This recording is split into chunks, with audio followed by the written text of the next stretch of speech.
Are you even an American, sir? Are you even an American? Oh, you are giving your work away for nothing? That's called science, my friend. And we like it, and the world's a better place for it. On this episode of Playing with Science, it is cutting-edge VR and the new World Cup football for Russia 2018. That's right. World Cup, baby. Playing with Science starts right now. Hi, I'm Neil deGrasse Tyson, your personal astrophysicist. The StarTalk network is pleased to present to you a new show where the universe and sports collide. And now, I give you your hosts. Hey, I'm Chuck Nice. I am Gary O'Reilly. And we are the host of Playing with Science. Y'all ready for this?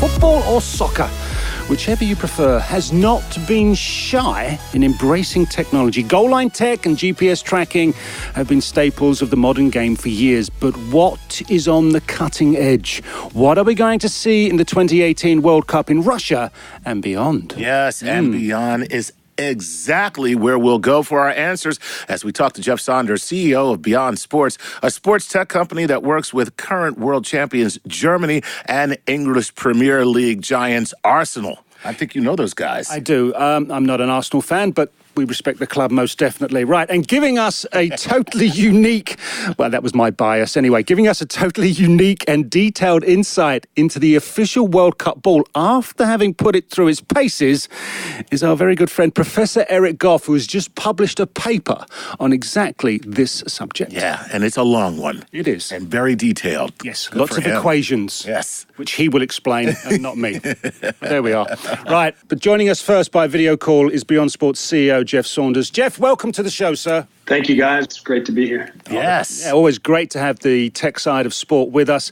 So what is Beyond Sports Tech? What sets your tech apart from tech being used by other teams, other sports? I think first and foremost, we're the only company that's doing exactly what we are doing in the sports space. What we do is we take tracking data and we turn that into virtual reality worlds where teams, coaches can train, can analyze all parts of their game. Broadcasters can bring immersive experiences to broadcast audiences, and fans, of course, can experience the game like never before from any perspective on the field.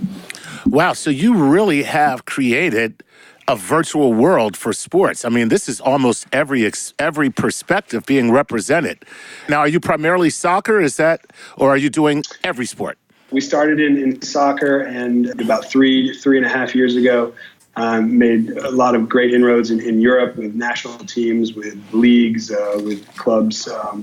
And now we're pivoting into other sports. We work in cycling currently as well as soccer, and soon to be in basketball and American football. Ooh. So not only is the experience a holistic experience, you're now branching out horizontally and vertically within the sporting world. So how are teams, how are coaches, how are athletes, I'll call them athletes because we've gone into more than one area here, are they benefiting, are they engaging with your technology? Because there must be a specific reason or several as to why they're hooked into your company's tech. From a performance standpoint, we like to speak about what we do as cognitive training. So if you can quantify cognitive acuity and cognitive function, then you can train it. And so we've been able to utilize the tracking data that is now pretty ubiquitous across the sporting scene and professional leagues. We've used that to create these environments where now we can tap into and then train cognition in professional athletes. And I think that's really the important point of what we do is we're moving from what has been up to this standpoint, a lot of data that has come out and utilized in the sports realm, but it's mostly on the physical parameters of performance. And now we want to move into trying to understand more about the cognition parameters within sports and athletes. I saw a video on your site about a young player. He was looked to be he might have been a middle schooler. I don't even think this kid was in high school, and using the tech to help with decision making. So kind of what you're talking about right there from a cognitive standpoint. And he was given different scenarios, and then he was shown different perspectives from the field and above, and I was able to help him figure out what his best choice was. So, how do you come up with the scenarios? Are these real game scenarios that you are presenting to these players to help them with the cognition aspects of their game? They're exact moments from games, let's say first team games. So in Arsenal's case, Arsenal is one of our primary customers and league customers. And we recreate in real time, if need be, the exact replica in a virtual world of the game that's ongoing or has been played. Wow. So once you have this virtual world, if you can imagine, then you, as a player or a coach or even a fan, can be placed in any perspective. You can see the game as Ozil sees the game. And you can experience, what was going on the pitch at the moment that a particular decision was made. So what it allows young players, as you're referencing in the academy of Arsenal or one of our other clients, AZ Alkmaar in Holland, they train their academy players on a certain curriculum that allows them not only to make decisions, but to discuss why decisions, were made or should be made. So the takeaway from it is that we're able to train at a much younger age now players to recognize, pattern recognition, spatial awareness. We always talk about, you have to check your shoulder to receive more information in soccer. But if you're put into a virtual world where that is the difference between making a specific decision or a correct or incorrect decision from a team's perspective, then you again can start to do the reps and the repetitions of these kind of decision-making opportunities, and then you get a basis for learning, and also a basis for quantifying how a specific athlete, whether it be a first-team player, whether it be an academy player, how functional is their cognitive abilities. Yeah. Jeff, in one leap, you've landed on the moon. You've taken this giant step. I'm now sitting here as a former player thinking, what would I do if I'm 15, 16 years of age? I wouldn't be close enough to the first team to have experience of playing. But you can give me that experience as a teenager, pop me straight into a game. Into a real game. I'm getting game speed. Because I can tell you, you're used to playing academy games, right. The paces of... A lot slower. You're in the slow lane. Yeah. Then you kind of come up a bit into a development squad that's under 23, and then the big boys kick in. You're just all of a sudden doing 200 miles an hour in the fast lane, and a lot happens very, very quickly. You can watch a game on TV, and it looks quite slow. Put yourself in it, and there's no time to think. What you're doing Absolutely. Is building thinking time through repetition and understanding, familiarity. No wonder the guys love this. Do you have players come to you after games and say, I want to see that back. Can you put me back in my virtual world? Wow. And then I can see where I should have been and done. Do they come to you and do that already? Yeah, I think there's a mix. There's players who yearn for additional information and training, and then there's obviously performance and coaching-based staff who feel that certain players need to be put in those situations as much as possible to accelerate the learning process. So, as an example, you were talking about being a 15 or 16-year-old who can't necessarily physically cope with, first team football from a physical perspective. All of a sudden, we can put them in that same environment, as you said, with the game speed, and then you can train them cognitively. And cognitively, a player 13, 14, 15, 16 can keep up with, the cognitive functions happening from a first team player. So if the game speed is exact and the spacing is exact and all of the parts within this virtual world are authentic to the real game environment, then you can start to see, okay, which 13-year-old has a high aptitude on the cognitive side, which 14-year-old is better at pattern recognition, and then which in which 15-year-old actually finds solutions that maybe other players haven't found, or even your first team players haven't found. So there's no answer per se, but if you're able to put them in that environment, then when they become physically capable at, let's say, 18, 19, to compete with the first team or play with the first team, cognitively they've already been there for years. It's like Jedi warrior training. What's that? It's like Jedi warrior training. It is. You have like young Padawans that you're teaching to be Jedis. It is. I mean, Cool. yeah. It's The like other thing, virtual lightsaber training. without the saber, it's pretty much going in that direction. I'm just sitting here now, and the thoughts occurred to me: the team that wins the World Cup in Russia in 2018, is it the team with the best tech, or is it the best team that wins? In your opinion? In our opinion, it's both. It's the team that has the best tech, which is certainly Germany, who they're our clients. They will be bringing Beyond Sports VR analysis and training tools to Russia with them. They've been signed a contract with us late last year, and for the purposes of having a competitive advantage, at the World Cup. So our staff, our team will be there with them. I also think they have a pretty substantial, technical and physical roster. So I think they're going to do all right even without our tech. But we think that the addition of the Beyond Sports tech will help them. I think in the British understatement, Jeff, I would go with they have a chance. So let me ask you this. Yeah. What would you rather have in the World Cup?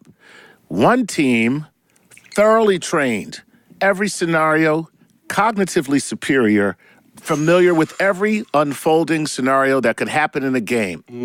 The other team plays basically on their instinct, but superior in every way physically. They are faster, they are stronger, they are, I'll say, tougher. Which your favourite identical twin? Yeah, exactly. So which one would you rather have? Who would you throw your money on? And you got a World Cup game. This is for This is for the big one. Yeah. And you got one team. These guys, they can recognize any situation. They can play. They're more heady than any other team. But the other team, faster, stronger, tougher, and and they're good. I mean, they're good players, but they just don't have that kind of training. Who would you rather go with? Well, I think it's really a question of how do you see the evolution of sport, really, and with the advent of data-driven analytics that I think is pervasive amongst sports and the industry that I work in. Of course, we tend to weight more and more the cognitive strength of players and teams. Growing up, my love was for teams that were, one step ahead all the time and were collectively maybe more cognitive than their opponents. You think of the Dutch in the 70s or, potentially the Hungarians before that. So again, I think it's more of a personal preference and situational. I think you'd probably find a team that was physically superior would win, 4 times out of 10, and maybe 4 times out of 10 a cognitively superior team would win, and the other 2 would just be a toss up. So, okay, interesting. All right, so Jeff, we are here now in 2018 discussing what we think, or what I think, is incredible in terms of cognitive skill development through VR. Where are you going to be working, not physically, but in terms of the tech, 5 years' time? Where's this headed? It's a great question that we talk about all the time. Our evolution as a company and our product basically said we had to allow professionals and professional teams the ability to see the game from any perspective. And then that very quickly migrated to, well, if the players and staff could see the game from any perspective, why can't a fan see the game and experience a game from any perspective? So we work with broadcasters now. Fox Sports is one of our big clients in Holland. And so they are delivering our vantage points and our views to linear broadcast audiences now. Twice on every game day weekend, they use our tech within their analytics and their color commentating during games, halftime games, post games, to give the more casual fan this same type of experience. So that's one thing where it's going. The second area is directly to consumers. We feel that there's going to obviously be a huge market for consumers who want to consume this type of content, want to create their own content, want to see who they think like, want to put themselves in the position of Messi or Ozil or Iniesta or whatever it may be, and those people who want to relive specific moments. So can I see the Philly special in the Super Bowl? Can I see it from Foles' perspective, the quarterback who turned into a receiver for probably one of the most iconic plays in Super Bowl history? Yes. Do I want to be Nick Foles? Yes, I think I would. And I think a lot of people would like to relive things like that. So there's all this kind of consumer-based immersive experiences that are going to come very quickly. I think there's going to be a lot of analytically driven use for what we do. Right now, we can give insights to teams and coaches that just aren't available now. Opponent scouting. So imagine you can now scout by actually playing against them prior to the game. Yeah. So that's huge. There's many return to play from injuries. Part of the physical rehabilitation process, cognitively keeping yourself fit. There's a huge, Gary, you would know as well, there's a huge difference between physically rehabilitating yourself and mentally being game Oh, yes, without ready. a doubt. Without a doubt. I'm just sitting here getting chills because I'm thinking, if I'm 18, 16 years of age right now, I am so desperate for this tech. I am so desperate to find out what it's like to be where I've always thought I want to be. That's an international Premier League player playing in La Liga, Bundesliga, whatever it is. And you can actually give that to me. I can bring myself to a higher level of performance. It's amazing what you've just done. I'm just thinking now, how soon before fans can be almost live the players that you've just discussed and be in a virtual world watching it? That's got to be the ultimate. To take a fan in the armchair watching a game and, yes, I'm a quarterback, I'm hitting home runs, I'm slam dunking, I'm scoring goals. Wow. I'm just happy. And that's actually, Gary, that's actually not so far off. Yeah. We do that right now. Our technology is real time. So our latency for all the tech folks listening, that, our latency is 0.014 seconds. So we're pretty much live quicker than the broadcast feed because we're basically interpreting XYZ coordinate data, which is obviously quicker into our system than any linear broadcast video that's going over the airwaves. So we can do that. You can theoretically be in the head of a player pretty close to live. Wow. That's pretty wild, man. How long before Chuck and I get these things? Next week. Say next week. Hey. Say next week. Let's go with next week. Let's go with next week. Next week is fine. Okay, there we go. All right. Deal's done. Right. Fantastic. Yeah. Jeff, right. what a pleasure. Thank you. So cool to talk to you, You've opened man. my eyes, and I know Chuck's got a thrill out of this. I think our listeners are going to love it as well. We wish you, Beyond Sports, and everybody the very best of luck. And we are going to be glued to the World Cup in Russia, that's for sure. Well, thank you for having us. And, of course, if Germany wins, it will be all because of Beyond Sports. And there you go. Exactly. We like that. That's a man who knows how to market. See? For sure. Thanks a lot, Jeff. Thank you to Jeff Saunders, CEO of Beyond Sports. We are going to take a break. When we come back, Professor Eric Goff gives us the physics behind this year's official World Cup ball, the Adidas Telstar 18.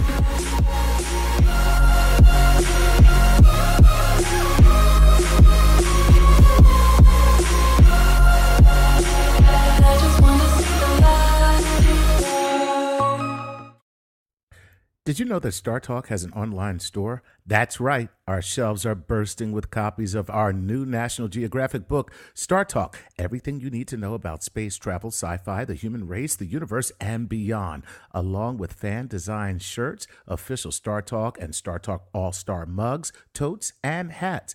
Grab our super bundle and walk around in style wearing your StarTalk shirt and carrying your book in your StarTalk tote.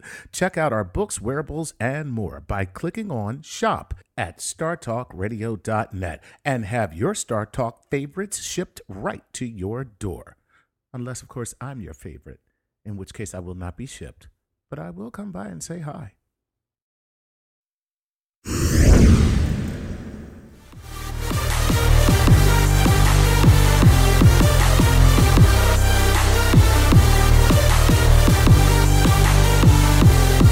Welcome back. I'm Gary O'Reilly. And I'm Gary O'Reilly. And this is still Chuck Nice. And this is still Playing with Science. Yes, it is. Hope you're with us and not too confused. Right, joining us now, we're talking soccer. And to do that, we have Professor Eric Goff, author of Gold Medal Physics and Professor of Physics at Lynchburg College in Virginia. Okay, what is on the horizon, Professor, as regards the new Telstar 18 for the World Cup, the official ball? So we had the Brazuca ball, which was this nice, colorful ball here back in 2014 in Brazil. Yeah. And now in Russia, we're going to be using the Telstar 18 ball, both of which are made by Adidas. And you can tell the Telstar has a black and white color scheme. It honors the 1970 ball. That was the first Adidas ball, was also called a Telstar. And the black and white back then, of course, helped people see the ball better on the television screens when not everybody had a color screen. So, interesting. Pay homage to the past a little bit with this color scheme. And that's where the similarities end, apart from the fact it's round. Yeah. Oh, yes. Because the original Telstar, 32 panels, hand-stitched leather, if I'm not mistaken. That's right. The traditional ball, of course, has the 32 panels. You got the 20 hexagons and the 12 pentagons. Right. So you got 32 panels. This thing only has 6 panels on it. So we're getting the panel number down to an extremely low number to approaching a really perfect sphere. So can you tell us why these panels and why this? Because when you're looking at something with 32 panels to make up a round ball, you're going through an awful lot to get to a sphere.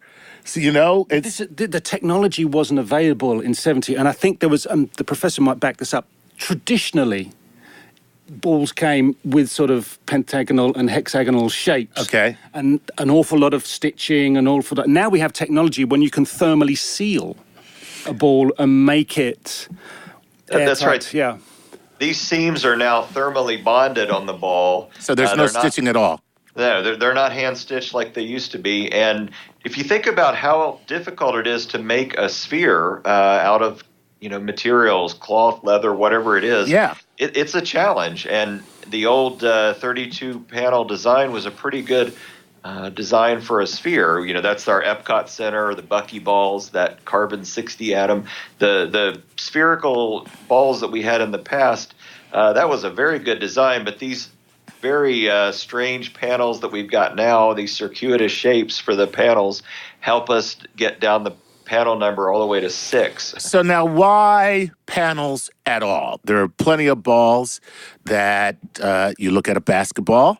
I mean, that has panels too, and even baseballs have panels, but that's for construction. So since you now have thermal sealing, why have any panels at all? Well, you've got a bladder inside of this ball, and you've got to be able to get the bladder inside of this, and you've got to be able to ensure that the ball stays round, a spherical shape during play. So when it's being kicked and headed and rolling around on the pitch, it has to maintain a pretty spherical shape during play. It's very challenging to do that without any seam. So you certainly need an opening to get the air into the ball. Right. So, for instance, if I had 2 semicircle hemispheres and I put the bladder inside, and then I just have one thermally bonded seal all the way around, why wouldn't I use something like that to have just a totally smooth ball? So the seams do provide a little bit of structure to the spherical shape. The type of ball you're describing is going to be like a cricket ball. You're going to have 2 hemispheres coming together.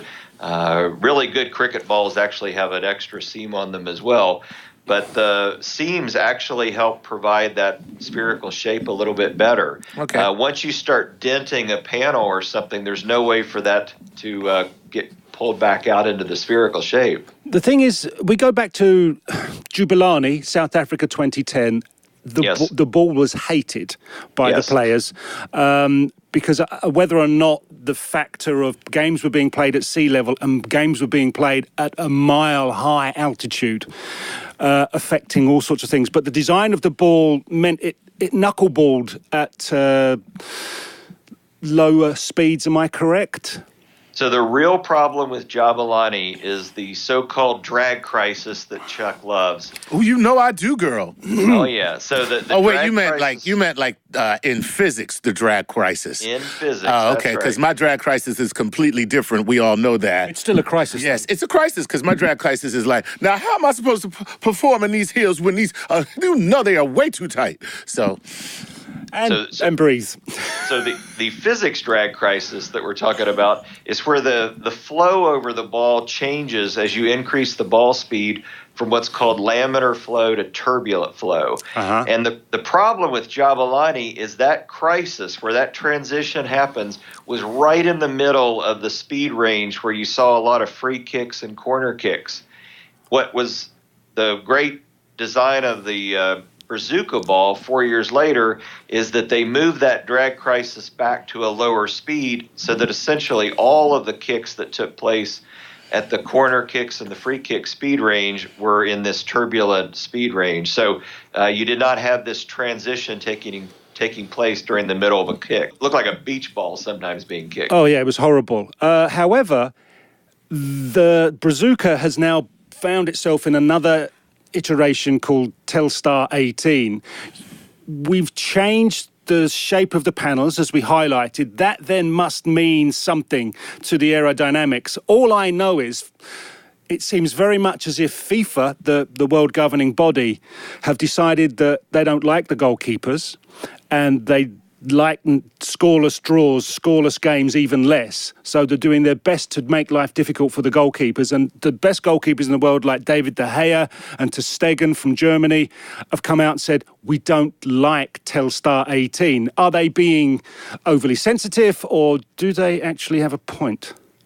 Well, I think every time the World Cup rolls around and the new ball is out, keep in mind this is $160. You know, it's 100 pounds in Great Britain. This is not a cheap ball. No. And it makes Adidas an enormous amount of money by selling these balls. They fly off the shelves every time the World Cup comes out. So there's certainly a marketing desire for having a new ball every time. And every time the new balls come out, the players have to adjust and they have to get used to something new. So there's always going to be a little bit of squabbling. I don't think they're going to find the Telstar ball anywhere near as bad as the Jabulani was 8 years ago. But it's got a different... The panels are a different shapes, the same number in 6, but there's a raised stippling, a raised pattern on the surface of the ball that is different to the Brazuca. How on earth is that going to make any sort of difference? So the total seam length on this Brazuca, if I take the 2014 ball and I actually measure the entire seam length all the way around, is about 3 1/3 meters. If I do the same thing with the Telstar 18, it's 4 1/3 meters. It's a whole extra meter, more than 3 feet long of seam. So to make up for that added roughness of the ball, what they had to do was they made the actual seam height and the seam width on the Telstar a little bit narrower, a little bit shallower, and they actually made the texturing a little less tall than on the Brazuca ball. So they compensated for the added seam length by having these crazier looking panels, by having slightly less roughened surface, and you get about the same aerodynamic effects by doing that. They offset each other. So how do these balls compare to movement in flight to the original Telstar, which is like what people really, when you think of a soccer ball, that's what you're thinking of. Your guy too iconic. That is the one when you say soccer or football, like that's the ball that comes into your mind. So how would these balls perform different? I can't believe I just said that. How would they focus? Get your game head on. I'm sorry. Yeah, you're having another drag crisis, aren't you? I'm having a total drag crisis right now. Sorry, Professor. I know. We have an errant pupil. How would these balls perform differently, one to the next? So if you look back to the stitched balls of the past, they did not maintain their spherical shape as well. They didn't perform as well when there would be some wetness on the pitch, some weathering of the ball would be a lot faster. These thermally bonded balls, the technology is now such that they can maintain their spherical shape better. They keep the water out better. They're going to be much more up to the high standards you would expect for a soccer ball for much longer during the game. Do you think the new design for Telstar 18 is going to affect the style of football we see played by the teams in the World Cup? Because the Jubilani certainly did. Because it was flying around. So you weren't getting the longer passes. Players who were hitting power shots in a game found that once it left their boot, they had basically no control over what would happen. And the goalkeepers might as well sit in the stand because they didn't know which way it was going either. Well, look how well Spain did with their short passing and that excellent passing game. I mean, that's what they were able to do with that Javelani ball. Will Telstar 18 have a similar effect, or will it be more egalitarian for all styles of football? So my colleagues in Japan have done some wind tunnel studies of these, and I've done some trajectory analysis with that wind tunnel work here at Lynchburg College. And what I found was the Telstar ball, for a really hard-hit ball, is going to travel about 8 to 9% less distance than the Brazuca ball. So there'll be a slight reduction in the long-range kicks. And that's probably going to be noticed by the goalkeepers who are really trying to hit the ball down the pitch at great distance. Maybe for a really long free kick, they might notice a slight reduction in the overall distance. Let me ask you, when it comes to gambling, because it's a big deal for the World Cup. A lot of money is being bet on these games. And it's over a long period of time. And it's over a very long period of time. So is this information made available, or have you ever thought about selling this information? Because, that's where I'm really going with this. We could really get this information out there to degenerate gamblers. It's very important. You're monetizing the good professor's work. Your work is worth something, Professor. Your work is really worth something. We can get this information out there because this ball design is going to be good for some teams and going to be really bad for others, depending on your style of play. Isn't that true? So the paper we've got published is going to be online very, very soon, and I'm happy to provide a copy to anyone who's interested. Yeah, I've already read the paper, and you're telling me we're giving this stuff away for free, Doc? Is that what you're telling me? It will be online at the Journal of Sports Engineering and Technology very soon. Are you even an American, sir? Are you even an American? Oh, you are giving your work away for nothing? That's called science, my friend. And we like it, and the world's a better place for it. All right, well, let's not get too heavily into your paper because we want to take a break, Sure. and we will come back and we will go into depth about your findings with Telstar 18. So, Which, who knew you could get that much data off of a ball in a wind tunnel? You guys are insane. You know that, right? There's something wrong with you. No, they're scientists. And if you put those sort of things in front of a scientist, they're going to be very, very analytical. Professor, please don't get angry. We'll take a break. Sure. More in-depth and less drag crisis when we get back. With our good friend, Professor Eric Yes, girl. Goff.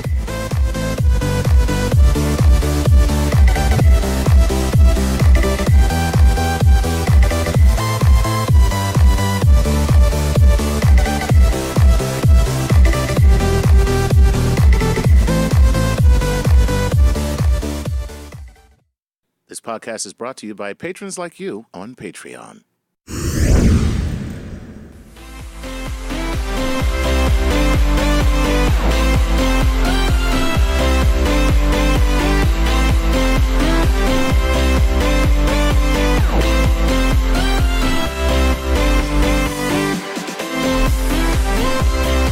Welcome back. I'm Gary O'Reilly. And I'm Chuck Nice. And this is Playing with Science. And Chuck's just nipped out, got the polish for his tiara. Yes, I did. And we're changing the nails are colour done. of the heels. And we're out of my drag crisis. we are hopefully coming out of that stage of Chuck's life. You but said we coming can. out. Well, yes, I am, child.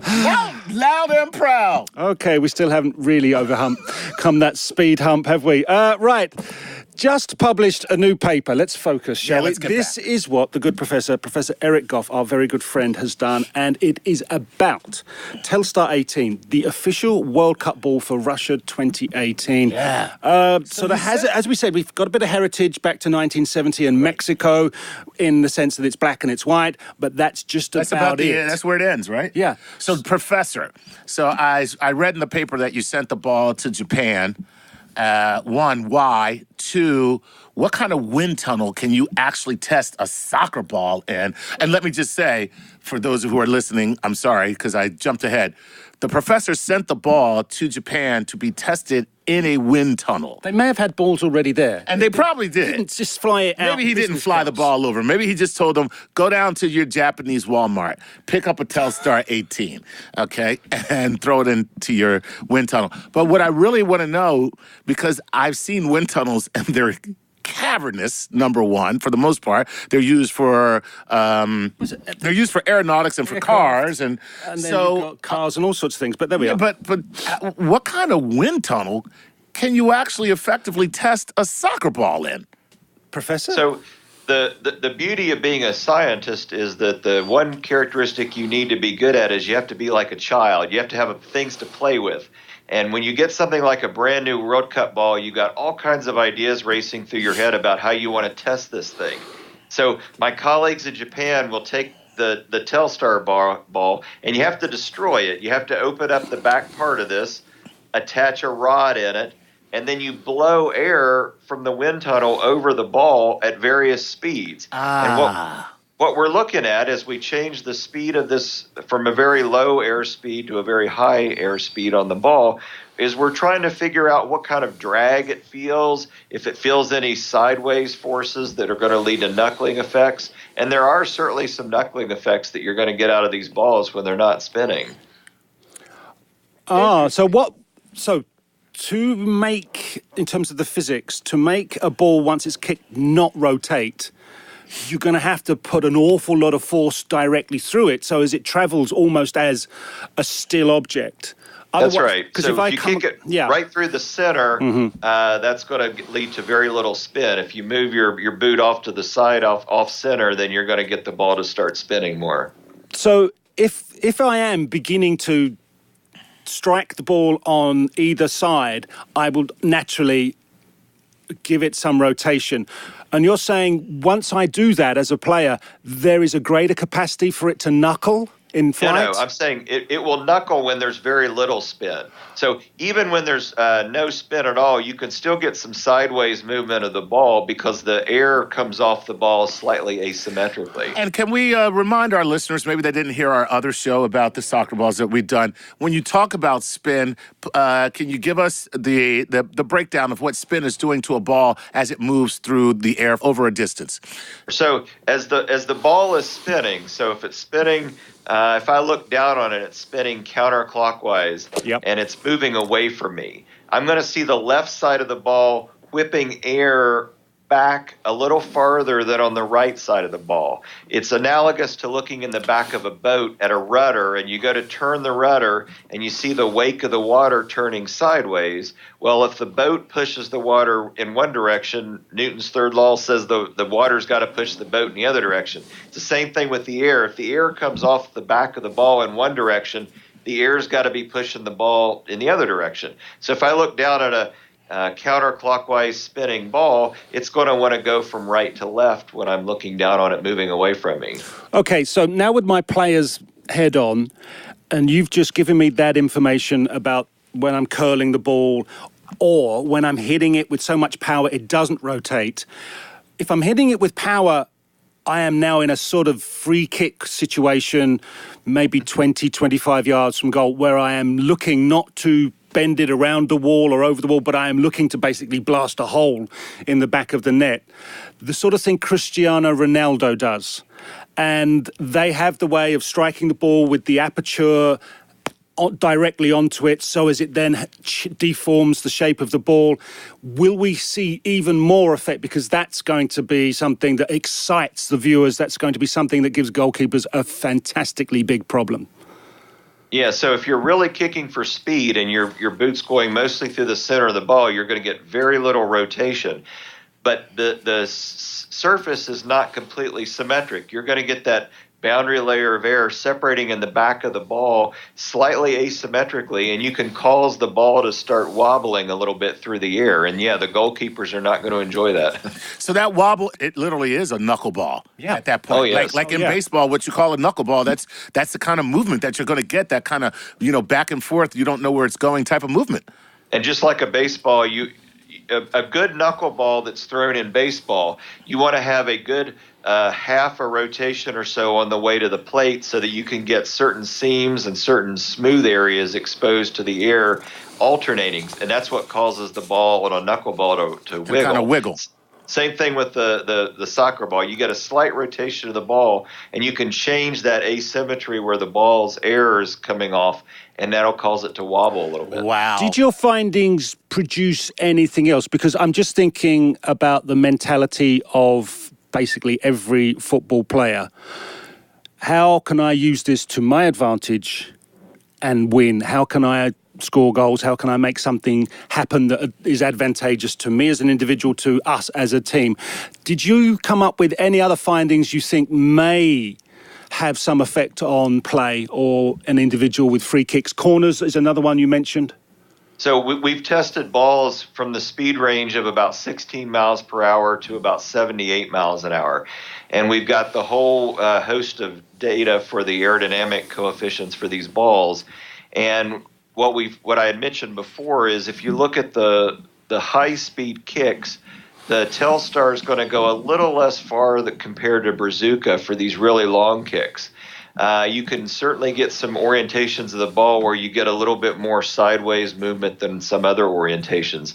The challenge in a wind tunnel when you break the ball is that you can only study one orientation at a time. So we certainly don't have a whole series of orientations for the ball in the wind tunnel. It takes too many balls to do that. Here's a thought for you.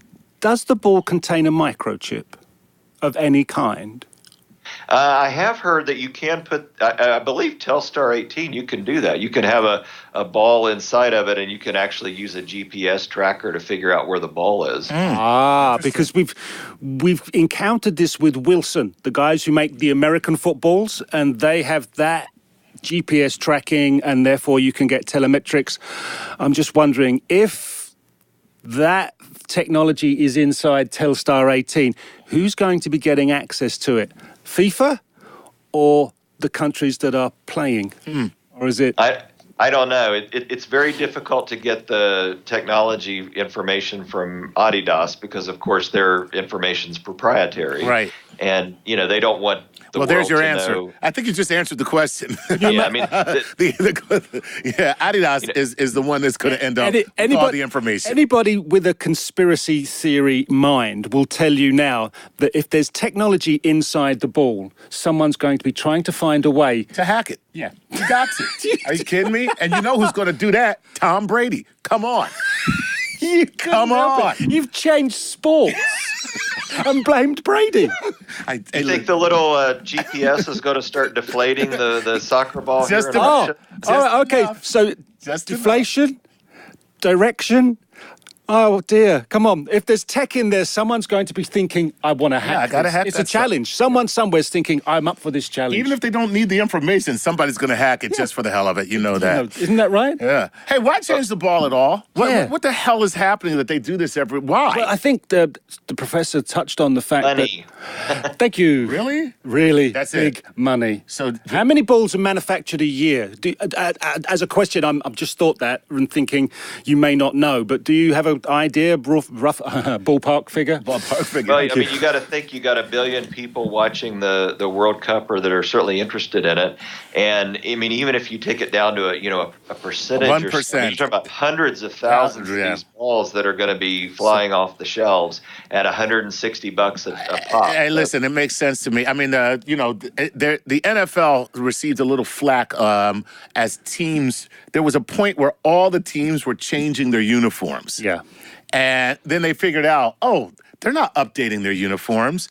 They're creating sales at local sporting goods stores. That's all they're doing. They're increasing their merchandising. So, Professor, do we have any synergy between the ball being manufactured as it is, and then a range of footwear that comes out that might be more inclined to get the best out of the ball? Or are we going too far into a rabbit hole with this? Yeah, I think the main choice that the players are using with their boot is going to be the playing surface. I mean, they're going to want to know how much grip they're going to want to need. I mean, most of the time they're running on the surface as opposed to actually having contact with the ball. I mean, true. When you get these stats about running, 10 kilometers during a game or something, I mean, the percentage of the time they're actually in contact with the ball is pretty small. So I think the interaction with the turf and the pitch is the most important. No, I just wondered when, I mean, Adidas make footwear as well as they do make other sorts of things, but I know the Predator range was always driven for manufacture to impart power but more accuracy through the ball.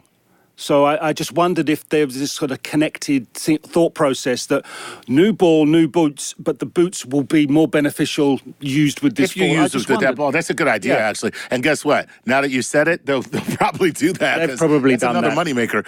Sure. Let me ask you this. One, do they talk to the players do they ever consult the players before they do a ball change? And two, why do they not change the size of the balls? Is that just like it's standardized? Yeah, it's standardized. It is a standard size. So I'm just saying, like, if you're changing the panels and all that kind of stuff, why not make it bigger or smaller? And what would that do to if you made the ball bigger or smaller? So if you make the ball bigger, then the larger area of the ball would lead to more air resistance on it. If you make it smaller, then of course you'd have even smaller air resistance. The ball is just under a pound in weight. And the size of the ball is fairly standard. I mean, if you made a change like the actual size of the ball, that would drastically alter the game that's played right now. Gotcha. I mean, subtle aerodynamic differences are one things for players to get used to, but if you change the weight and size of the ball, hand a softball to a baseball player and say, "Here, use this." it's completely different. And they tell you, I play a real sport. I'm sorry. Yeah. If you made a soccer ball, a football larger, then you would have to acquire a new set of skills to be able to work with it. Because the way you kick it, the way you control and run with it, you would have to readjust. You would have to adapt to that. I'd like to revisit that bit where you said about weight. How much lighter is Telstar 18 to the original Telstar, if you know? Oh, they're very close in weight. The modern balls tend to be just a tiny bit heavier than the current balls right now. I mean, I think this is about 0.95 pounds. The older balls tend to be just very slightly less than that. How interesting. There's not a great deal of difference in the weight, although we've got every technical innovation in the new ball, yet the weight is the same. What happens if we made it lighter? Does it just become a smaller beach ball? That's right. I mean, the drag force that acts on it does not have anything to do with the ball's weight, but of course the acceleration does. So if you made the ball lighter, then it's going to have more acceleration, and you are going to get more of that beach ball type effect. So do they ever talk to the players about any? I mean, these seem to be that all of these things really affect the game, primarily the players. Do they ever consult them, or is that not necessary? Professor, you have a thought on that, because I know I have one, but I'd like to hear yours first, please. I don't know that Adidas, especially discusses the actual World Cup design of the ball with the players. I mean, the idea is you can change the panel design and you can change the way in which the seams are oriented or the texturing. But at the end of the day, you want the ball to behave aerodynamically very much like what they're used to, which is why Javelani was a problem. So you can roll this thing out ahead of time, and of course they're going to be able to play with it before they get to the World Cup. But you roll this thing out, and you get the opinion of the players, and you're always going to get some squawking. But I mean, as long as it behaves aerodynamically like what they're used to, they just have to get used to a slightly different feel from the texturing and all that. But I don't know that they consult with the players too much. I'm with the professor. I don't think there's a great deal of conversation when it comes to the ball. In the end, it's the same for both teams. I was going to say, everybody's playing with the same ball. It's not a variable. So there's no advantage for anybody. No, so it's not as if one team is playing with a different ball to the other. It's the same ball all the time. When it comes to footwear, the players have far more say in terms of design, what's good, how they feel, what they want, where they see it. And that then and this crosses a lot of sports, particularly with the big brands. But when it comes to the ball, I think it's basically, this is the ball you'll be playing with, deal with it. Oh, man, that would be so cool then. You have a World Cup where surprise ball. No team knows what ball they're going to be using for that particular game. Oh, that's a different sport. I'm telling you, that would be awesome. Now I'm interested. That would be awesome. And so the teams come out on the field and they're just like, oh, damn, Jubilani. Or the Jab Star 22. Yeah, you have no idea what ball you're going to be using in the game. That would be amazing. Right, and on that note, I have to say, thank you, Professor. It's been fabulous to explore your findings with Telstar 18, the official World Cup football for Russia 2018. And yeah, thank you to Jeff Saunders. Yeah, Jeff Saunders, what a great wow, Beyond Sports, what they're doing has really raised the bar. They're headed to the infinity and beyond. Oh, God, that was awful. That was just terrible. But at least Chuck's happy. Right, I've been Gary O'Reilly. And I've been ashamed of myself. I'm Chuck Nice. And this has been Playing with Science, and we love Chuck. And we will love you, and we'll see you all soon. Thank you to our guests. It's been a pleasure.